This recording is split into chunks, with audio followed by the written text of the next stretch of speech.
സുഹൃത്തുക്കളെ, ഞാൻ മദ്യാസക്തൻ. ഈശ്വര കൃപയാലും ഏടെ കൂട്ടായ്മയാലും ഇന്നേ ദിവസം മദ്യപിച്ചിട്ടില്ല. എന്റെ പേര് ഷൈജു, സൗഹൃദം ഗ്രൂപ്പ്. ഹായ് ഹായ് ഷൈജേട്ടാ. ഷൈജേട്ടാ, ഹായ് സൗഹൃദം ഹായ് ഗ്രൂപ്പ് എല്ലാം ഹായ് ഹായ് ഹായ് ഹായ് ഷൈജേട്ടാ, സന്തോഷം. ഹായ്. Hi hi. എല്ലാവർക്കും ഹായ് ഹായ്. വളരെ വളരെ സന്തോഷം. ഇന്നൊരു ദിവസം കൂടെ മദ്യത്തിനൊഴിവായി കൂട്ടായ്മയുടെ ഇങ്ങനെ യാത്ര ചെയ്യാൻ അവസരം കിട്ടിയതിന് ശരിക്കും സന്തോഷമുണ്ട്. ഇന്നിപ്പം ജ്വാലയിൽ വന്നിട്ട് ഇന്ന് ഇത്തരത്തില് ഇതെങ്ങനെ പ്രവർത്തിക്കുന്നു എന്നുള്ളൊരു വിഷയമായിട്ട് ഒരു ടോപ്പിക്കാണ് അത്. ശരിക്കും ആ ഒരു മീറ്റിംഗ്, ആ ഒരു വിഷയമായിട്ട് ഇന്ന് വന്ന് സംസാരിക്കാനായിട്ടൊരു അവസരം. ശരിക്കും രാജേട്ടൻ പറഞ്ഞ കണക്ക് എനിക്കും ഒരു ചെറിയ വയ്യായികയും ഇന്നലെ രാത്രി ആഹാരമൊക്കെ കഴിഞ്ഞതിന് ശേഷം പെട്ടെന്നൊന്ന് ഛർദ്ദിക്കുകയൊക്കെ ചെയ്തു. പനിയുടേതായിരിക്കുമെന്ന് തോന്നുന്നു. വീട്ടിലൊക്കെ പനി ഉണ്ടായിരുന്നു. രാവിലെയും വെളുപ്പിനെയൊക്കെ ഛർദ്ദിച്ചു. കഴിഞ്ഞപ്പോൾ ഒരു ചെറിയ വൈകാരികം, ഞാൻ മരുന്നൊക്കെ മേടിച്ച് വീട്ടിൽ നിന്ന് ജോലിക്കൊന്നും പോയില്ല. വീട്ടിൽ തന്നെയാ, റെസ്റ്റിലായിരുന്നു. എന്നാലും ഈ മീറ്റിംഗിൽ അങ്ങ് കയറാന്നുള്ള രീതിയിൽ തന്നെ കരുതി. കാര്യം ഈ 1 മണിക്കൂറത്തെ ഈ മീറ്റിംഗിൽ ഇരിക്കുമ്പോഴത്തേക്ക് കിട്ടുന്നൊരു ഊർജ്ജം അതൊരു പ്രത്യേക രീതിയല്ലേ. അതുകൊണ്ട് തന്നെ ഇത് മുടക്കണ്ട എന്നുള്ള രീതിയിൽ ചിന്തിച്ചു. ഒരു ചെറിയ ഒമിറ്റ് ചെയ്യാനുള്ള ഒരു ചെറിയ ടെൻഡൻസി ഇങ്ങനെ ഉണ്ട്. അതാണ് ആകെ ഒരു ബുദ്ധിമുട്ടുള്ളത്. എന്തായാലും വളരെ സന്തോഷം. അത് മാത്രമല്ല, ഇന്നിപ്പോ എനിക്ക് ഞങ്ങളുടെ സൗഹൃദം ഗ്രൂപ്പിൽ നിന്ന് ഇപ്പൊ ജോലി സംബന്ധമായിട്ട് ഇന്ത്യക്ക് പുറത്തുള്ള നമ്മുടെ ഒരു സുഹൃത്തിനെ, എൻ്റെ ഒരു സഹോദരനെ ഈ മീറ്റിംഗ് ഇപ്പൊ കാണാൻ പറ്റി. സാധാരണ ഞങ്ങളുടെ ഗ്രൂപ്പിന് അങ്ങനെ ഓൺലൈൻ മീറ്റിംഗ് ഇല്ലാത്തതുകൊണ്ട് പുള്ളിയെ കാണാനൊക്കെ ബുദ്ധിമുട്ടാണ്. ഇപ്പൊ കണ്ടപ്പോഴത്തേക്ക് അതിന്റെ ഒരു സന്തോഷം കൂടെ അതുകൂടെ ഒന്ന് പങ്കുവെച്ചതാണ്. എന്തായാലും വലിയ ഭാഗ്യമായി പോയി. ആൽക്കഹോളിക്സ് അനോണിമസ് എന്ന് കേൾക്കാനും ഇതിന്റെ ഉള്ളിൽ എത്തിപ്പെടാനും ഒക്കെ ഒരു അവസരം ഉണ്ടായത്. ഇതിനകത്തിരിക്കുന്ന ഓരോരുത്തരെയും പോലെ മദ്യത്തിന്റെ ആ ഒരു നീരാളിപ്പിടുത്തത്തിൽ ജീവിതം കയ്യിന്ന് പോയിന്ന് തോന്നിയ ഒരു അവസരത്തിൽ തന്നെയാണ് കൂട്ടായ്മയിലേക്ക് വന്നത്. അതിന് തൊട്ട് മുമ്പുണ്ടായിരുന്ന അവസരം വരെയും എനിക്കിത് നിയന്ത്രിച്ച് കഴിക്കാൻ പറ്റും എന്നുള്ളൊരു വിശ്വാസത്തിൽ തന്നെയാണ് ഞാൻ മുന്നോട്ട് പോയിക്കൊണ്ടിരുന്നത്.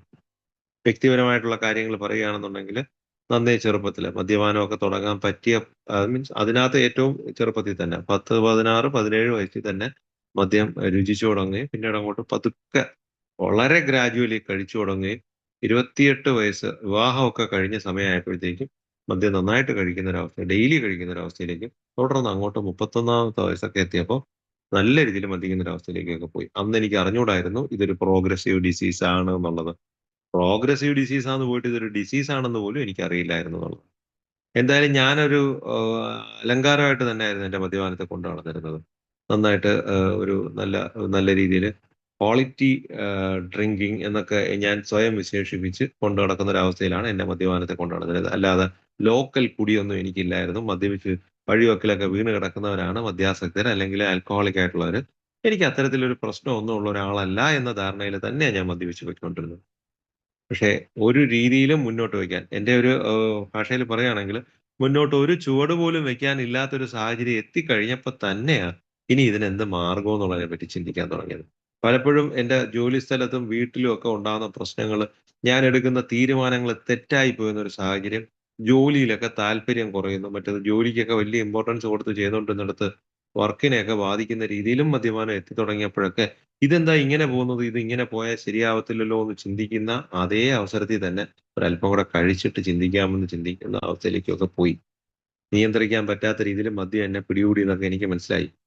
പിന്നീടാണ് ബിഗ് ബുക്കൊക്കെ വായിച്ചതിന് ശേഷമാണ് അത്തരത്തിൽ ചിന്തിക്കുമ്പോഴത്തേക്കും ഒരുപാട് ദൂരം തിരിച്ച് നടക്കാൻ പറ്റാത്ത അത്രയും ദൂരം യാത്ര ചെയ്ത് കഴിഞ്ഞിരിക്കും എന്നൊക്കെ ഇതിനകത്ത് പറഞ്ഞത് പിന്നീടാണ് അതൊക്കെ മനസ്സിലാക്കാൻ പറ്റിയത്. എന്തായാലും ഇനി ഇങ്ങനെ പോയാൽ ശരിയാവത്തില്ല, എങ്ങനെയും മദ്യത്തെ ഒന്ന് നിയന്ത്രിക്കണം എന്ന് ചിന്തിച്ചിട്ടും പിന്നെയും കുറെ കാലം കുടിച്ച് നടന്നു എന്നുള്ളതാണ് കാര്യം. അത്തരം ചിന്തകൾക്കൊന്നും വലിയ സ്ഥാനമില്ലായിരുന്നു. എത്രയും പെട്ടെന്ന് തന്നെ വീണ്ടും കുടിയിലേക്ക് അങ്ങ് ആകർഷിച്ചു പോകുന്നൊരവസ്ഥ ഞാൻ പലപ്പോഴും മീറ്റിങ്ങുകളിൽ ഷെയർ ചെയ്തിട്ടുള്ളതാണ്. ശരീരം മദ്യം ആവശ്യപ്പെടുന്ന സമയത്ത് മനസ്സ് വേണ്ടാന്നും, മദ്യം ആവശ്യപ്പെടുന്ന സമയത്ത് ശരീരം വേണ്ടാന്നും ഒക്കെ പറയുന്ന വല്ലാത്തൊരു ആത്മസംഘർഷമുണ്ട്. അത് ഈ കൂട്ടായ്മയിലുള്ളവർക്കൊക്കെ അനുഭവപ്പെട്ടുള്ളതായിരിക്കും. രാവിലെ ഉണരുമ്പോ തലേന്നത്തെ ആ ഒരു ബുദ്ധിമുട്ട് കണ്ടിട്ട് ഇന്നിനി എന്ത് സംഭവിച്ചാലും ഞാൻ കുടിക്കത്തില്ല എന്നുള്ള തീരുമാനം എടുക്കുകയും ശരീരം മദ്യം ആവശ്യപ്പെട്ട് യാന്ത്രികമായി മദ്യത്തിലേക്ക് അടുക്കുന്ന, യാന്ത്രികമായിട്ടെന്നൊക്കെ പറയുമ്പോൾ അതിന്റെ ഒരു ടെക്നിക്കൽ വാക്കുകൾ പറയുന്നുള്ളു. അങ്ങോട്ട് പേന എടുക്കാനോ എനിക്ക് ഒന്ന് പല്ല് തേച്ച് വൃത്തിയായി കുളിച്ചു വരാനോ പോലും പറ്റാത്ത അവസ്ഥയിലേക്ക് ഒരു വല്ലാത്ത ഒരു ശാരീരികമായിട്ടുള്ള ഒരു ബുദ്ധിമുട്ട്. അത് കാരണം മദ്യം കുടിക്കാനായിട്ട് മനസ്സുകൊണ്ട് തലേന്നത്തെ കാര്യങ്ങൾ എത്ര തന്നെ ബുദ്ധിമുട്ടുണ്ടാക്കിയാലും ഇന്നിനി കുടിക്കണ്ടെന്ന് തീരുമാനിച്ചാലും മദ്യം കഴിക്കാനായിട്ട് ശരീരം ഇറങ്ങിപ്പോകുന്ന ഒരു അവസ്ഥ.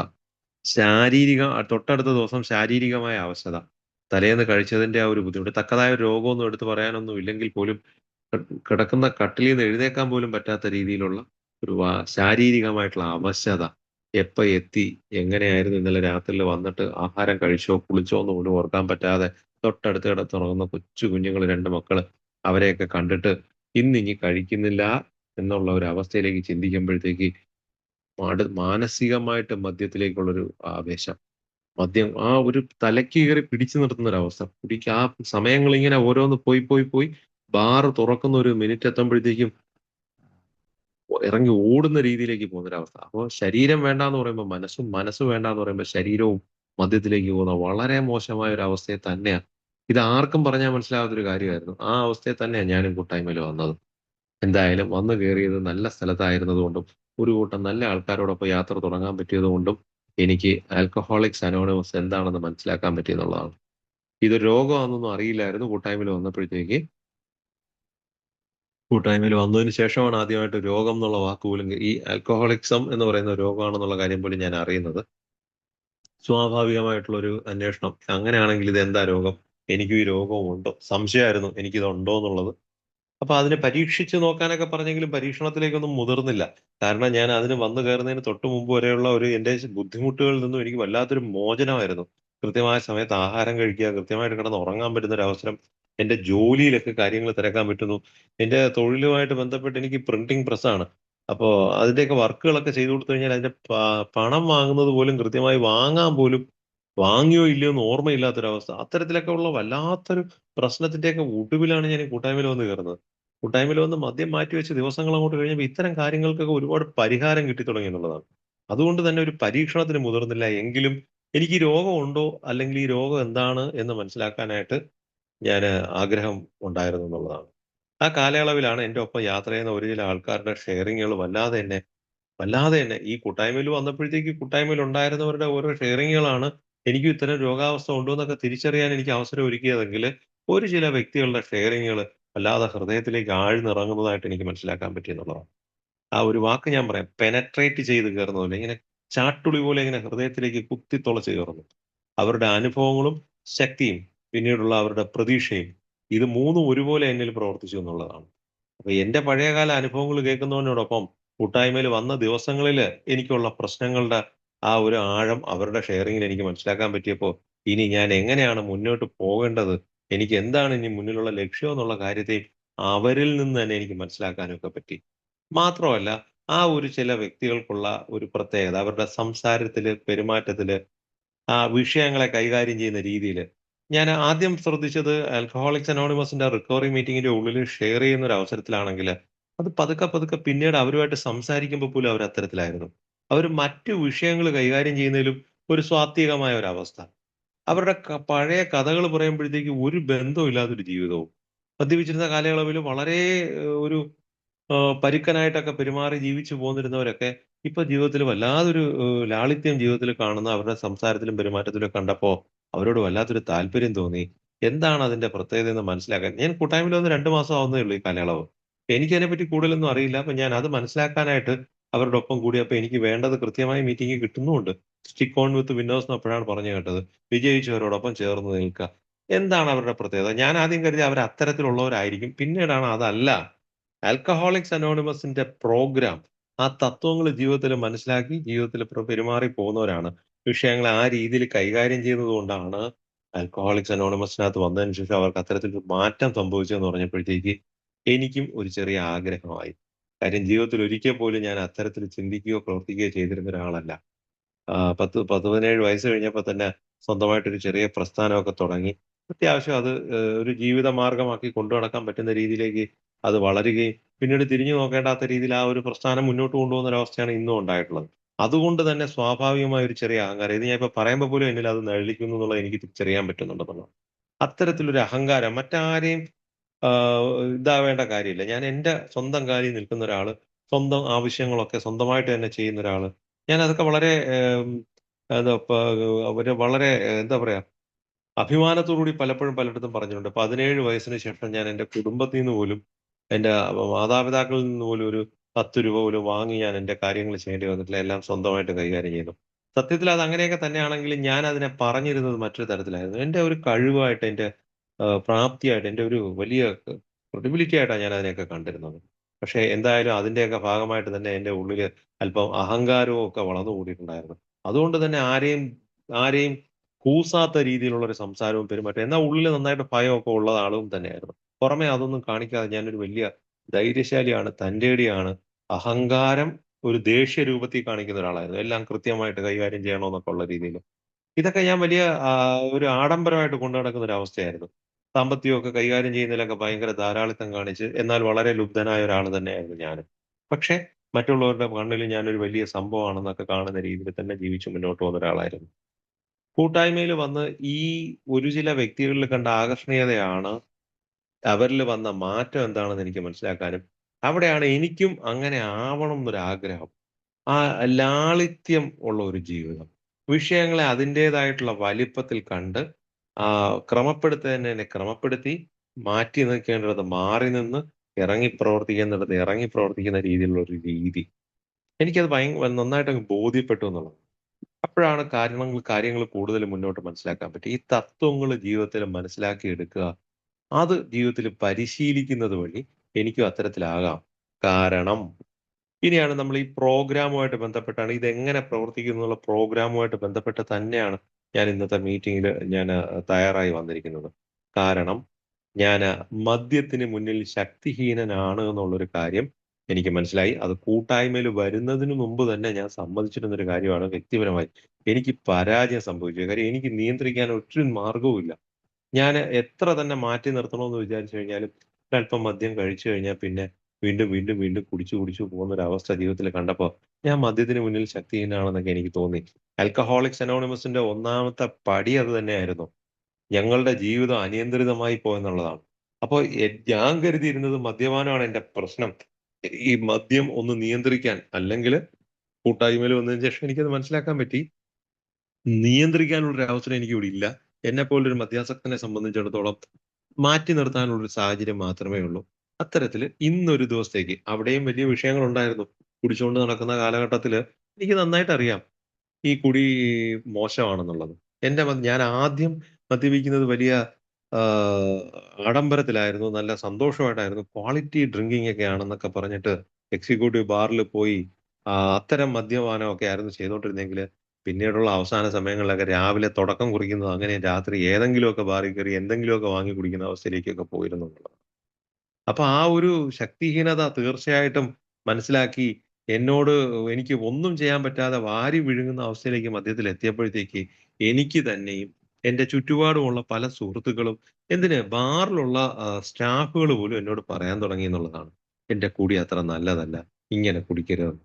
എനിക്ക് നന്നായിട്ട് അത് ധാരണയുണ്ടായിരുന്നു. അവസാന സമയങ്ങളില് ഞാൻ കുടിക്കുന്ന രീതി എനിക്ക് തന്നെ അറിയാം.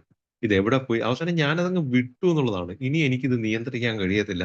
ഇങ്ങനെ തന്നെ ഇത് തീരുവുള്ളൂ എന്നൊക്കെ ഉള്ളത് എന്റെ 42ാമത്തെ വയസ്സിൽ ഞാൻ ചിന്തിച്ച ഒരാളാണ്. അതുകൊണ്ട് തന്നെയാണ് പത്രത്തില് ചരമകോളം എടുത്ത് വായിക്കുന്ന ഒരു അവസ്ഥയൊക്കെ എനിക്ക് അപ്പോഴെത്തി. കാര്യം ഞാനും ഇനി വലിയ താമസമില്ലാതെ മരണത്തിലേക്ക് എത്തുമെന്നൊക്കെ ഞാനും ആ സമയത്ത് ചിന്തിച്ചിരുന്നു എന്നുള്ളതാണ്. മനസ്സിന്റെ ഉള്ളിൽ ആഗ്രഹമുണ്ട് മദ്യത്തിൽ നിന്ന് മാറണം. ഒരുപാട് പേര് എന്നോട് പറയുന്നുണ്ട് മദ്യത്തിൽ നിന്ന് മാറണമെന്ന്. ഇങ്ങനെ ആവരുതെന്ന്. പക്ഷേ അത് എങ്ങനെയാണ് മാറേണ്ടതെന്നുള്ളതിനെ പറ്റി എനിക്കൊരു ധാരണയില്ലായിരുന്നു. ഈ പറഞ്ഞ സുഹൃത്തുക്കൾ ആരും തന്നെ എനിക്ക് അത് പറഞ്ഞു തന്നില്ല. എന്റെ കുടി ശരിയല്ലെന്നും, നീ കുടി നിർത്തണമെന്നും പറയാനല്ലാതെ, എങ്ങനെ നിർത്തണം എന്നുള്ളതിനെ പറ്റി ഞാൻ ഒരുപാട് പരീക്ഷണങ്ങൾ നടത്തി നോക്കിയ ആളാ.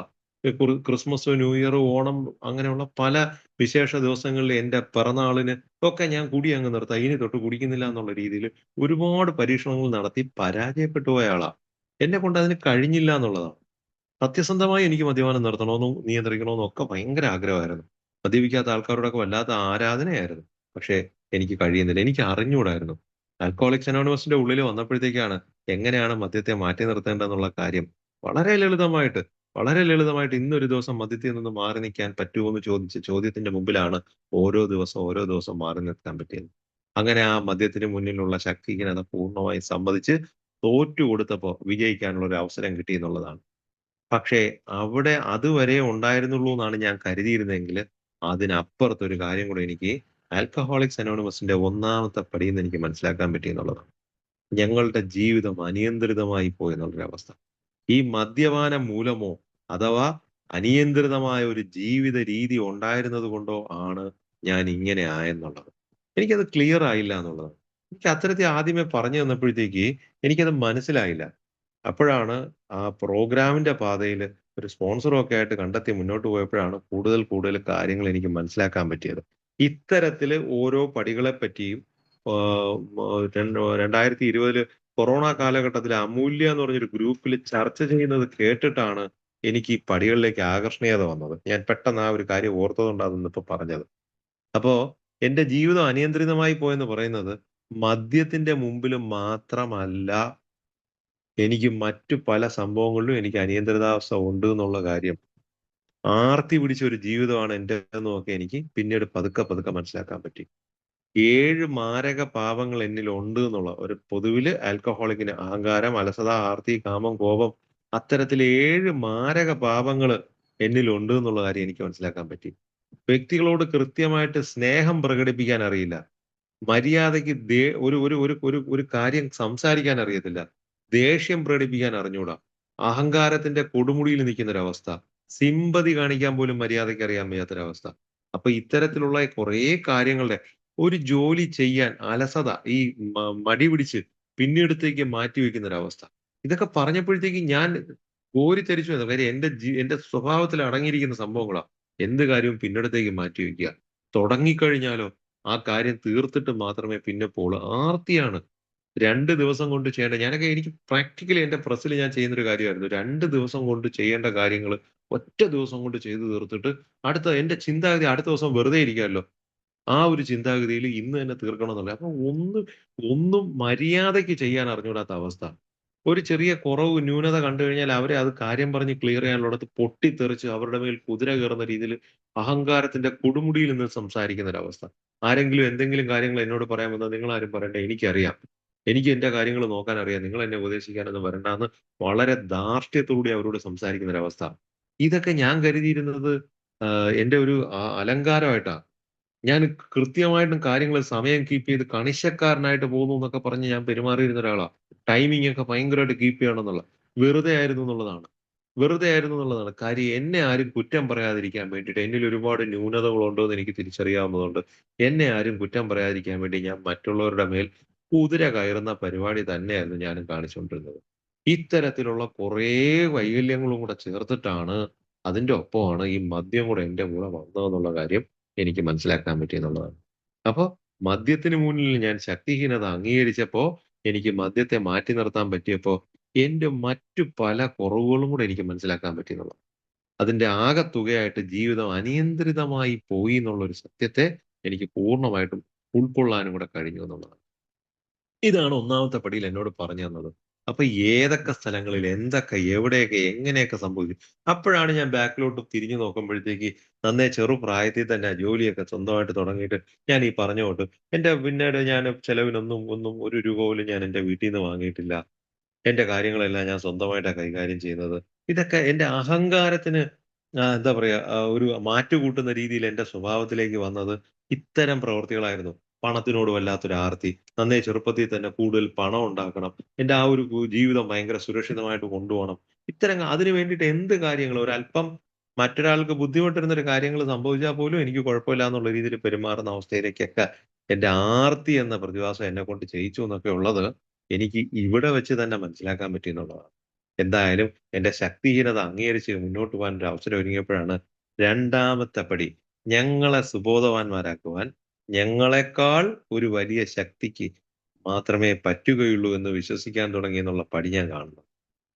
ശരിക്കും മദ്യപിക്കുന്നത് തെറ്റാണെന്നും, പ്രത്യേകിച്ച് എന്റെ മദ്യപാന രീതി, ഞാൻ അവസാന സമയങ്ങളിലൊക്കെ രാവിലെ പ്രസ്സിൽ വന്ന് കേറുമ്പോ തന്നെ, എന്റെ സ്ഥാപനത്തിൽ വന്ന് കേറുമ്പോ തന്നെ ഞാൻ അല്പം കഴിച്ചിട്ടൊക്കെ തന്നെ വന്ന് കേറാറുണ്ട്. എനിക്ക് അതിനകത്ത് ബുദ്ധിമുട്ടൊന്നും പിന്നീട് തോന്നും. ആദ്യ സമയങ്ങളിലൊക്കെ വൈകുന്നേരം 6 മണിക്ക് ശേഷം പ്രസ് പൂട്ടിയതിന് ശേഷമേ ഞാൻ കഴിക്കുകയുള്ളായിരുന്നു. പിന്നീട് 6 മണിക്ക് ശേഷം സ്ത്രീകളായിട്ടുള്ള സ്റ്റാഫുകളൊക്കെ പോയതിന് ശേഷം ഞാൻ പുറത്ത് പോയി കഴിച്ചിട്ട് വീണ്ടും പ്രസ്സിൽ വരുന്ന ഒരു അവസ്ഥ ഉണ്ടായിരുന്നു. അതിങ്ങനെ പതുക്കെ പതുക്കെ കേറി വന്ന് രാവിലെ തന്നെ ഞാൻ കഴിച്ചിട്ട് പ്രസ്സിൽ വരുന്ന അവസ്ഥകൾ വരെ വന്നെത്തി.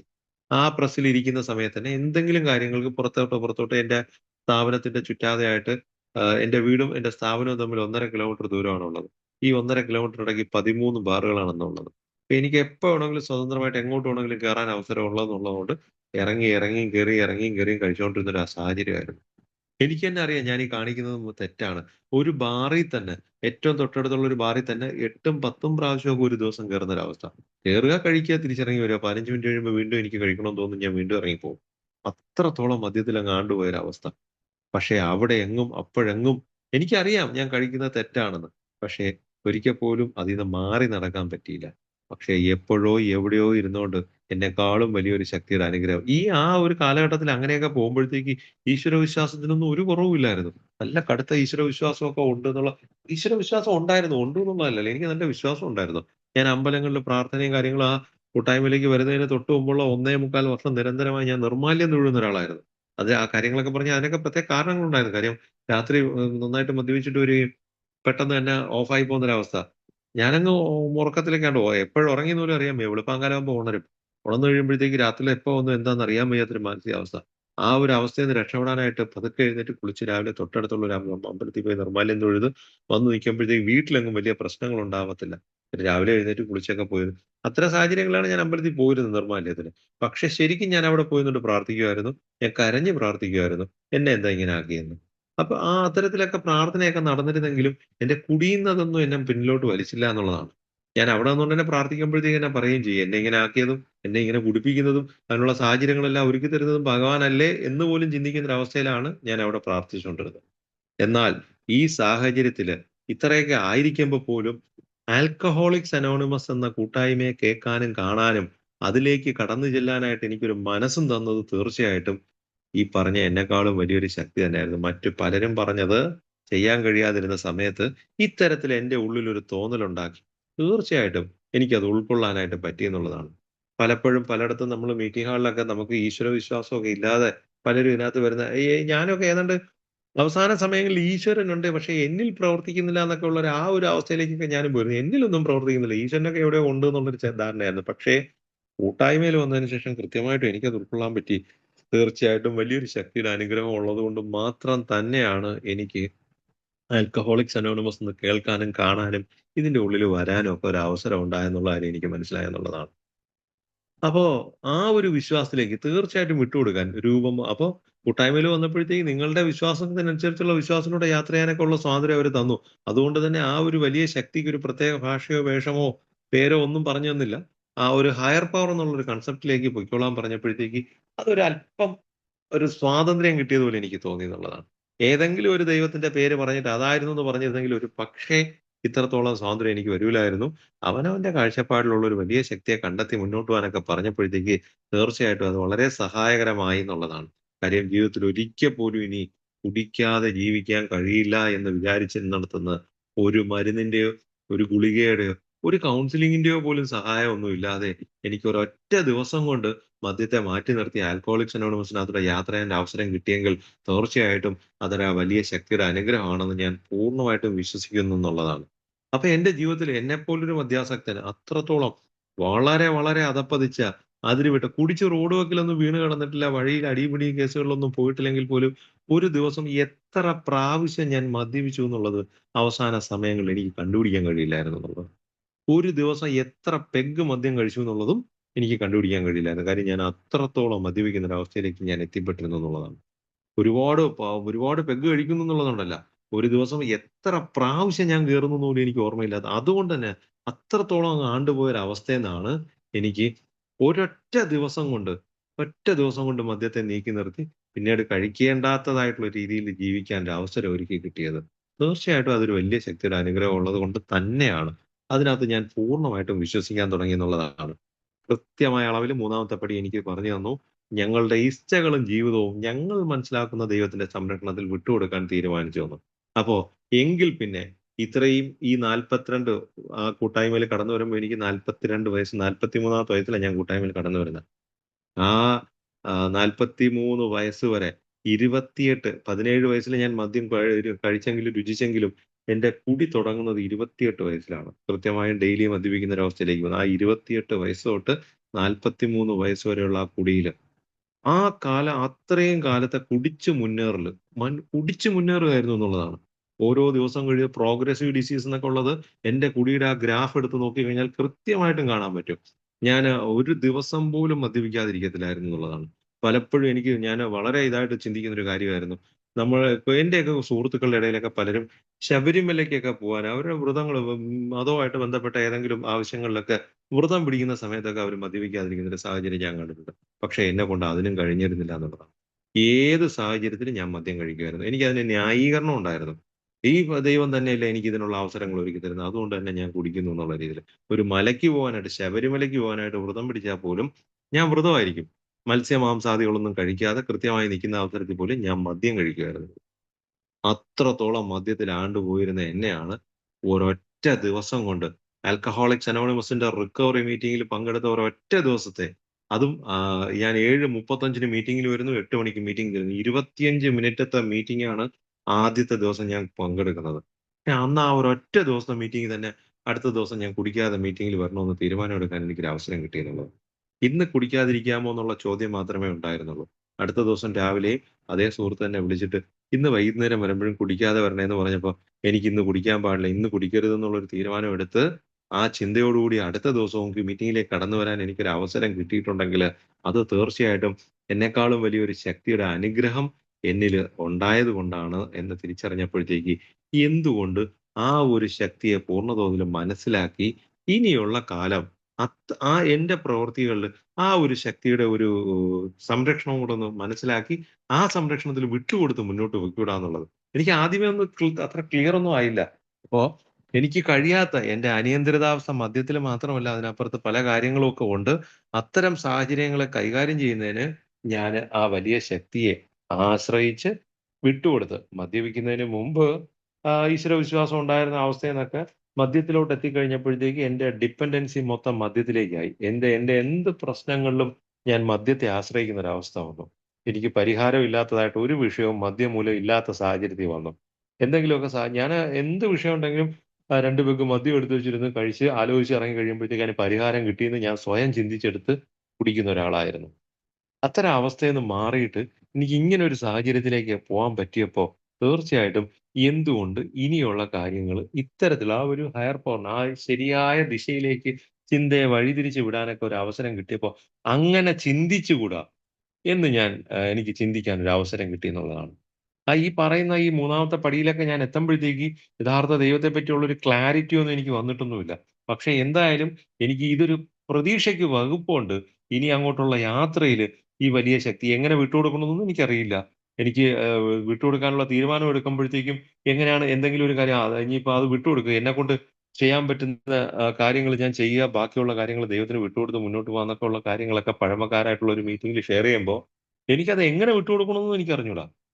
ഇനി അത് വിട്ടുകൊടുക്കാം. ഞാൻ എനിക്ക് ചെയ്യാവുന്ന കാര്യങ്ങളൊക്കെ ചെയ്തല്ലോ എന്ന് കരുതുമ്പഴും, ആ കാര്യങ്ങൾ മാത്രം എന്റെ മനസ്സിൽ കിടന്ന് അയ്യോ, അയ്യോ, അയ്യോ എന്ന് ചിന്തിക്കുമ്പഴും, വിട്ടുകൊടുക്കാൻ അറിയാൻ വയ്യാതെ ബുദ്ധിമുട്ടി നിൽക്കുമ്പഴും, തീരുമാനത്തിൽ ഉറച്ചു നിന്ന് മുന്നോട്ട് പോകാനായിട്ട് പറ്റിയെന്നുള്ളതാണ്. കാര്യം എനിക്ക് അത്രത്തോളം പ്രതീക്ഷയുണ്ടായിരുന്നു. ആൽക്കഹോളിക്സ് അനോണിമസിന്റെ പ്രോഗ്രാം എന്നെക്കൊണ്ട് കഴിയുന്ന രീതിയിൽ ഞാനത് ചെയ്ത് മുന്നോട്ട് പോകുമ്പഴത്തേക്ക്, ഞാൻ കണ്ട് ആകർഷിക്കപ്പെട്ട ആ പഴയ ആൾക്കാരുടെ രീതിയിൽ ജീവിക്കാൻ എനിക്കും അവസരം കിട്ടുന്നുള്ളതുകൊണ്ട്. അങ്ങനെ 3ാമത്തെ പടിയിൽ എത്തിയപ്പോഴത്തേക്ക് എന്റെ ആ ഇച്ഛകളും ജീവിതവും ഒക്കെ ഞാൻ ഇപ്പൊ ഇത്തരത്തില് ഈ കൂട്ടായ്മയിൽ വന്നതിന് ശേഷം കണ്ട് മനസ്സിലാക്കാൻ പറ്റിയ ആ വലിയ ശക്തിക്ക് കൊടുക്കാനുള്ള തീരുമാനം എടുത്തു കഴിഞ്ഞപ്പോ, എന്റെ പഴമക്കാരായിട്ടുള്ള സുഹൃത്തുക്കള് അല്ലെങ്കിൽ എന്റെ സ്പോൺസർ ഞാൻ ഈ യാത്രയിൽ എന്തായാലും തിരിച്ചറിഞ്ഞു കഴിഞ്ഞു. ആ യാത്രയില് എന്താ ഞാൻ ഇങ്ങനെ ആയിപ്പോയെന്നുള്ള ഒരു കാര്യത്തെ തിരിച്ചറിയണ്ടേ എന്നൊരു ചോദ്യം. അവിടെയാണ് എന്റെ ഉള്ളില് ഈ കൂട്ടായ്മ കാണുന്നതിന് മുമ്പേ എന്റെ ഉള്ളിൽ കിടന്ന് എന്നോട് ചോദിച്ചുകൊണ്ടിരുന്ന തികട്ടിക്കൊണ്ടിരുന്ന ഒരു ചോദ്യമാണ്. എന്റെ ഒപ്പം മദ്യപിച്ചവരൊന്നും ഇങ്ങനെയല്ലല്ലോ. ഞാൻ മാത്രം എന്താ ഇങ്ങനെ ആയിപ്പോയെ?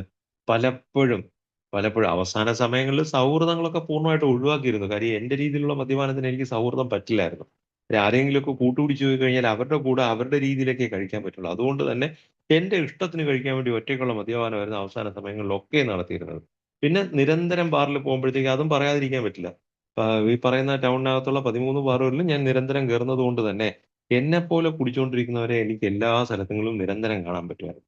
അതുകൊണ്ട് തന്നെ അങ്ങനെ എപ്പോഴും പകല് മൊത്തം കേറി ഇറങ്ങി മദ്യപിക്കുന്ന ഒരു കൂട്ടം, ഒരു കുറച്ച് പേരേ ഉള്ളൂ. ആ ഒരു കൂട്ടം ആൾക്കാരെ പരസ്പരം എല്ലാവരെയും അറിയാം. ഏത് ബാറിൽ കേറി കഴിഞ്ഞാലും അവിടെ കൗണ്ടറിൽ നിന്ന് കഴിക്കുന്നവരെ എനിക്ക് അറിയാവുന്നവരായിരിക്കുന്ന ഒരു സാഹചര്യം അവസാന 4 വർഷം ഉണ്ടായിരുന്നു എന്നുള്ളതാണ്. അപ്പൊ അത്തരം സാഹചര്യത്തിൽ അപ്പൊ എന്താ ഞാനിങ്ങനെ ഇത്രത്തോളം ഇങ്ങനെ ആയിപ്പോയതെന്താ? ഏതെങ്കിലും അവസരം ഞാൻ ക്ലബ്ബിലൊക്കെ പ്രവർത്തിക്കുന്ന ഒരാളാണ്. അപ്പൊ ക്ലബ്ബിലൊക്കെ പോകുമ്പോഴത്തേക്ക് അവിടെയും ഉണ്ട് മദ്യം.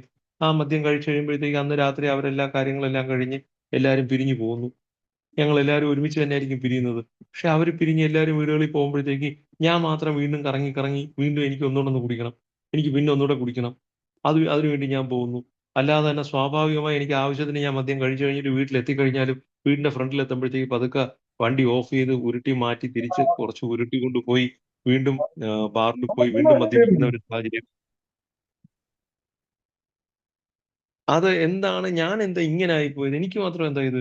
അടുത്ത ദിവസം രാവിലെ എന്റെ ഒപ്പം ഞായറാഴ്ചകളിലൊക്കെ സുഹൃത്തുക്കൾ എല്ലാരും കൂടെ ചേർന്നിട്ട് അതൊക്കെ തുടക്കത്തില് തന്നെയുള്ളതാ. എല്ലാരും കൂടെ ചേർന്ന് കഴിക്കുന്ന സമയത്ത് ഞായറാഴ്ച രാത്രിയില് ഒരു സന്തോഷം എന്നൊക്കെയുള്ള രീതിയിൽ എല്ലാരും കൂടെ ചേർന്ന് കഴിക്കുകയും, രാവിലെ ആകുമ്പഴത്തേക്ക് അവരൊരു തിങ്കളാഴ്ച ജോലിക്ക് പോകുമ്പഴത്തേക്ക് ഞാൻ മാത്രം ഹാങ് ഓവർ പിടിച്ചിട്ട് തിങ്കളാഴ്ച രാവിലെ ഒരു ശകലം കഴിക്കാനായിട്ട് എന്താ മാർഗ്ഗമെന്ന് അന്വേഷിച്ച് നടക്കുകയും ചെയ്യുന്നൊരവസ്ഥ. ഇതൊക്കെ തുടക്കത്തിലേ തന്നെ ഉണ്ടായിരുന്നു. ഞാൻ മാത്രം എന്താ ഇങ്ങനെ ആയിപ്പോയത്? എനിക്ക് മാത്രം എന്താ ഇങ്ങനൊരു പ്രത്യേകത? ബാക്കി ആരും ഇങ്ങനെയല്ലല്ലോ എന്നുള്ള എന്റെ ഉള്ളിലുള്ള ചിന്തയ്ക്ക് കൃത്യമായ ഒരു ഓപ്പണിംഗ് ആണ് 4ാമത്തെ പടിയിൽ എനിക്ക് കിട്ടിയത്. എന്താ ഞാൻ ഇങ്ങനെ ആയിപ്പോയി? അതിസൂക്ഷ്മതയോടും ഭയം കൂടാതെയും ഞങ്ങളുടെ ധാർമ്മിക നിലവാരത്തെ വിലയിരുത്താൻ എനിക്ക് അവസരം തന്നതാണ്. അപ്പൊ ഞാൻ എന്താ ഇങ്ങനെ ആയിപ്പോയെന്നുള്ളത് എനിക്ക് കണ്ടെത്താൻ അതിനൊരു അവസരം. അവിടെയാണ് ഈ നേരത്തെ പറഞ്ഞ 7 മാരക പാപങ്ങൾ എന്നിലുണ്ടെന്നും, അത്തരം കാര്യങ്ങൾ എന്നെ എപ്പോഴും വേട്ടയാടിയിരുന്നെന്നും, അത് വേട്ടയാടൽ എന്നൊക്കെ പറഞ്ഞു കഴിഞ്ഞാൽ അതൊരു നെഗറ്റീവ് ഇതിലായി പോകും. അതിനെയൊക്കെ ഞാൻ ആഘോഷിച്ചിരുന്നു എന്നുള്ളതാണ് സത്യം. ഞാൻ അതിനെ അലങ്കാരമായിട്ട് കൊണ്ടു നടക്കുകയായിരുന്നു ഓരോന്നിനും. നേരത്തെ പറഞ്ഞിടത്തേക്ക് ഈ സഹതാപം പോലും, സിമ്പതി പോലും മര്യാദയ്ക്ക് ചെയ്യാൻ അറിഞ്ഞൂടാ എന്നുള്ളതാ. ആവശ്യമില്ലാത്തിടത്തൊക്കെ പോയി ഈ നമ്മൾ ചെയ്യുന്ന ഒരു മര്യാദയ്ക്ക് നമ്മൾ കൈകാര്യം ചെയ്യേണ്ടതിനേക്കാളും അപ്പുറത്ത് വാഗ്ദാനങ്ങൾ കൊടുത്ത് പിന്നീട് ആലോചിക്കും, അയ്യോ! അതിന്റെ കാര്യം ഇല്ലായിരുന്നല്ലോ. അറിയാൻ വയ്യ. അപ്പോഴത്തെ ആ ഒരു ആവേശത്തിലങ്ങ് ചെയ്തു കളഞ്ഞതാണ്. ദേഷ്യം വരുമ്പോ എന്തും പറയും, ആരോടും പറയും. അത്തരത്തില് എന്തിനോടും ഒരു നിയന്ത്രണം ഇല്ലാതെ പെരുമാറിക്കൊണ്ടിരുന്നത് എന്തുകൊണ്ടാണെന്നൊക്കെ ഉള്ളത് കണ്ടെത്താൻ എനിക്ക് 4ാമത്തെ പടിയില്. ജന്മവാസനകള് ശരിക്കും ഒരു മനുഷ്യന് ജീവിക്കാൻ അനിവാര്യമായ കാര്യങ്ങളാണ് ജന്മവാസനകള്. അത് എല്ലാവർക്കും ഉള്ളതാണ്. അതൊക്കെ ആൽക്കഹോളിക്സ് അനോണിമസിന്റെ ഉള്ളിൽ വന്നപ്പോഴത്തേക്കാണ് ഇത്ര ഡീറ്റെയിൽ ആയിട്ട് എനിക്ക് മനസ്സിലാക്കാൻ പറ്റിയത്. ബേസിക് ഇൻസ്റ്റിങ്ക്റ്റ് ജന്മവാസനകള്. ആ ജന്മവാസനകളെ വഴിതിരിച്ചു വിട്ട അല്ലെങ്കിൽ കയറൂരി വിട്ട ഒരവസ്ഥയാണ്. ഒരു സുഖകരമായ ജീവിതത്തിന് നമുക്ക് ഭാവി സുരക്ഷിതമായി കരുതി മുന്നോട്ട് കൊണ്ടുപോകാൻ നമ്മള് എല്ലാ കാര്യങ്ങളും നമുക്ക് മറ്റു രോഗങ്ങളോടുള്ള ഭയം, അത്തരം കാര്യങ്ങളൊക്കെ നമ്മൾ തിരിച്ചറിഞ്ഞ് ഒരു മിനിമം കാര്യങ്ങൾ നമ്മൾ കൈകാര്യം ചെയ്ത് കൊണ്ടുപോകേണ്ട കാര്യങ്ങളില് അമിതമായിട്ടുള്ള ഉത്കണ്ഠ. ഞാനത് കരുതിയത് എന്റെ കഴിവായിട്ടാണ്. അപ്പൊ നമ്മുടെ പ്രധാനമായിട്ടും 3 ഇൻസ്റ്റിങ്ക്റ്റുകളാണ് നമുക്കുള്ളത്. അത് security instinct, social instinct, sexual instinct 3 കാര്യങ്ങളാണെന്ന് എനിക്ക് ഇതിനകത്ത് നിന്ന് മനസ്സിലാക്കാൻ പറ്റി.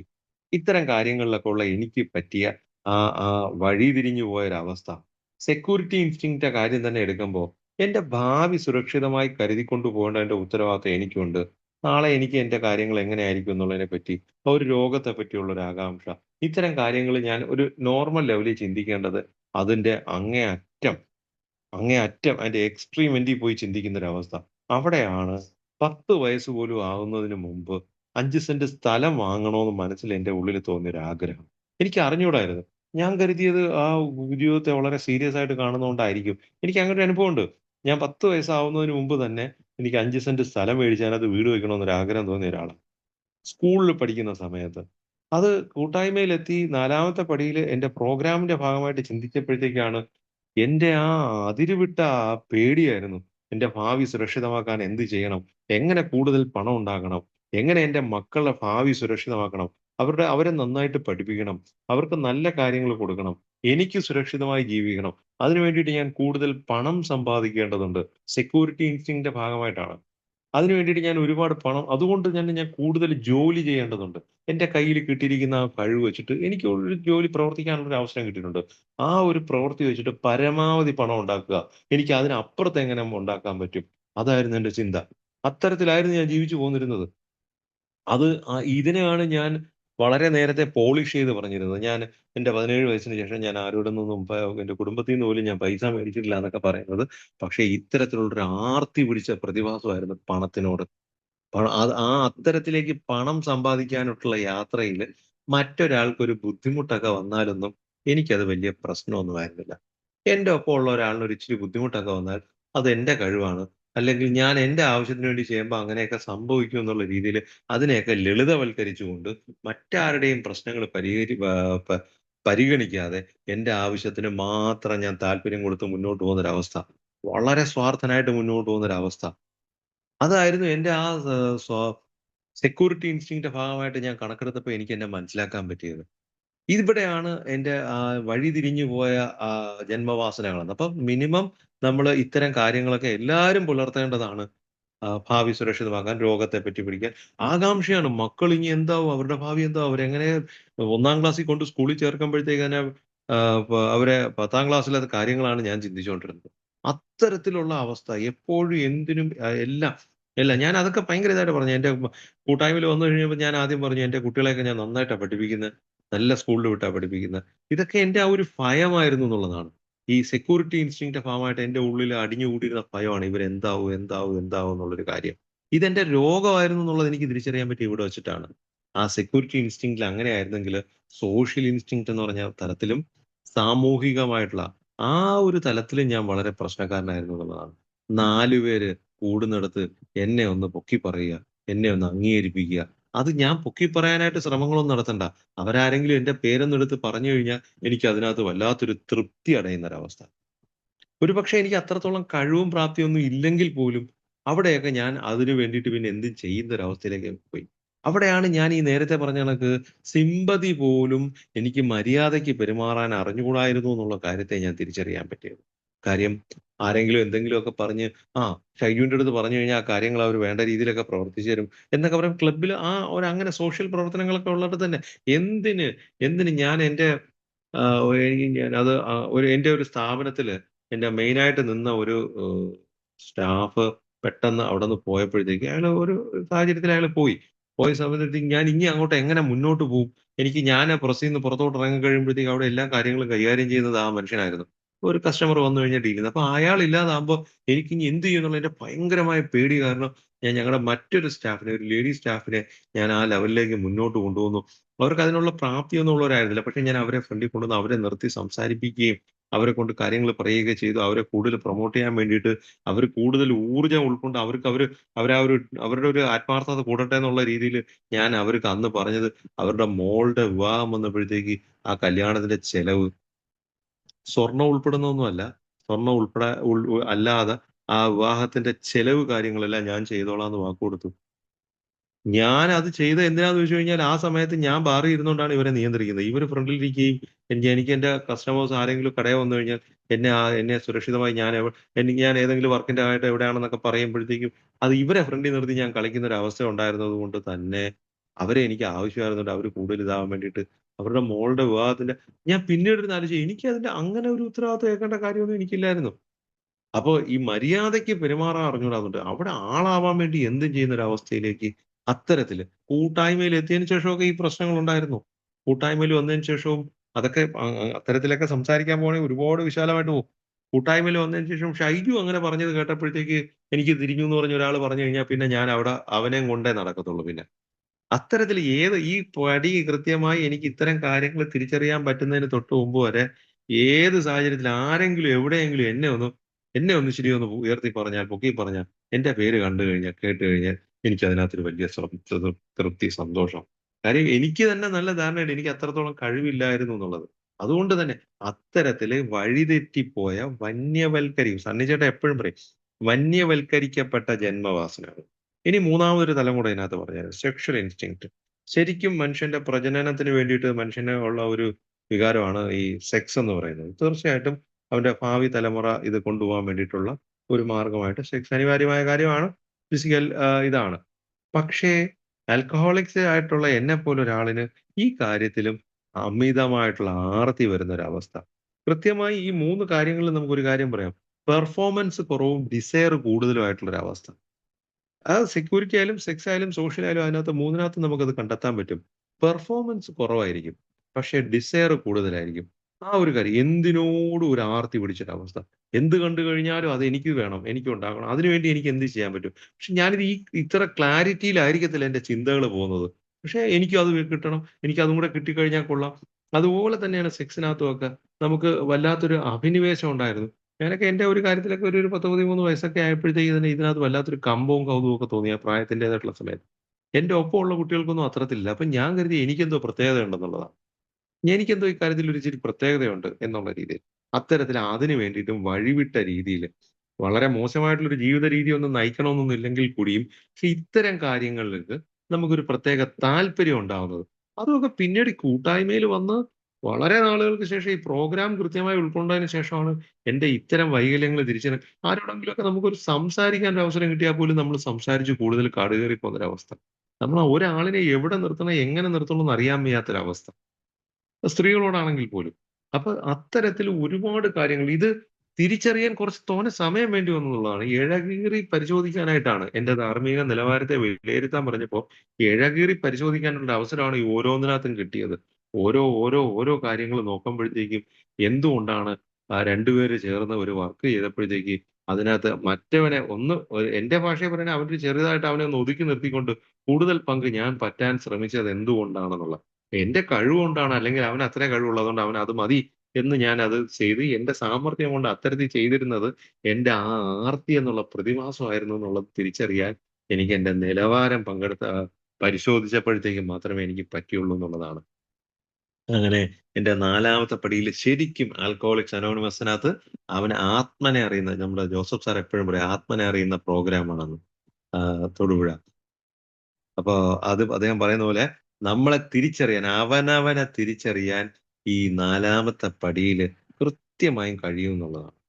4ാമത്തെ പടിയില് നമുക്ക് ഇത്തരത്തില് അവനവനെ ഇഴകീറി പരിശോധിച്ചെടുക്കാം. ഞാൻ പലപ്പോഴും ഈ ആഡംബരങ്ങളായി ഇതിനകത്ത് പറയുന്നുണ്ട് അസ്പഷ്ടങ്ങളായ ആഡംബരങ്ങളായി കൊണ്ട് നടക്കുമെന്നൊക്കെ പറയുന്നുണ്ട്. അത്തരത്തിൽ ആഡംബരങ്ങളായി കൊണ്ട് നടന്നിരുന്ന പല കാര്യങ്ങളും എന്റെ വൈകല്യങ്ങളായിരുന്നു എന്ന് എനിക്ക് കൃത്യമായി മനസ്സിലാക്കാൻ പറ്റിയെന്നുള്ളതാണ്. എനിക്കത് തിരിച്ചറിയാനേ പറ്റിയിട്ടുള്ളൂ. എനിക്ക് തിരിച്ചറിയാനേ പറ്റിയിട്ടുള്ളൂ. ഏതുപോലെ? പക്ഷെ ഇവിടെ വളരെ ഡീറ്റെയിൽ ആയിട്ട് ഇത് ഇപ്പം നമ്മൾ ഈ പ്രോഗ്രാം നമ്മൾ ഇന്നത്തെ ഈ പരിപാടിക്കകത്ത് നമ്മൾ ഈ പടികളെ വിശദീകരിക്കുകയാണ് ഞാൻ ചെയ്യുന്നത്. ഇത് മനസ്സിലാക്കിയതിന് ശേഷം, ഇത് ഉൾക്കൊണ്ടതിന് ശേഷം ഒരു സ്പോൺസറോടൊപ്പം ചേർന്ന് ഈ പടികള് യുണീക്കാണ് ഓരോ വ്യക്തികളും. ഓരോ വ്യക്തികളുടെയും പ്രശ്നങ്ങൾ യുണീക്കാണ്.